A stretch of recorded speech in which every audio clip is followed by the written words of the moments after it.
হাসিনা যখন ক্ষমতায় আসে তখন আমার বয়স 7।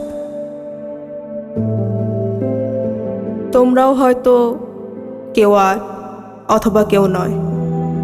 আমাদের ওই সময়ের ছবিগুলোর দিকে তাকালে বিস্মিত হতে হয়।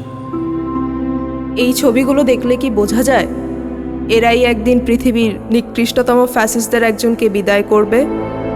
অবিশ্বাস্য, বাট উই ডিড ইট।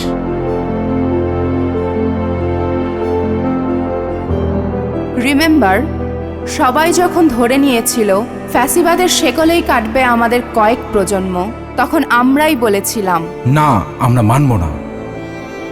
যখন অনেকে মেনেই নিয়েছিল গোলামিই আমাদের নিয়তি, তখন আমরা বলেছিলাম আজাদি, আজাদি। আজাদি। যখন নির্ঝঞ্ঝাট জীবন চাওয়া স্বজনেরা বলেছিল লেটস অ্যাকসেপ্ট, বি প্র্যাগম্যাটিক। তখন আমরাই বলেছিলাম উই রিভল্ট। যখন অনেকেই বলল উপায় কি, তখন আমরা উপায় হয়ে দাঁড়িয়ে গেলাম পর্বত সম। বললাম বুকের ভেতর অনেক ঝড়, বুক পেতেছি গুলি কর। আমরাই ছিলাম বিপ্লব, আমরাই অভ্যুত্থান। এবার বিপ্লবের দ্বিতীয় ধাপ আমাদের সামনে। একদিনে 2 ভোট। সংসদ নির্বাচনে ভোট দিয়ে আমরা ঠিক করব কেমন সরকার চাই।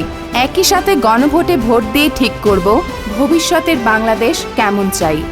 সংস্কার চাইলে গণভোটে হ্যাঁতে ভোট দিব, সংস্কার না চাইলে না। যে পরিবর্তনের জন্য এত এত প্রাণ হলো বলিদান, সেই পরিবর্তনের চাবি এখন আমাদের হাতে। গণভোট 2026 সংস্কারের চাবি আমাদের হাতে।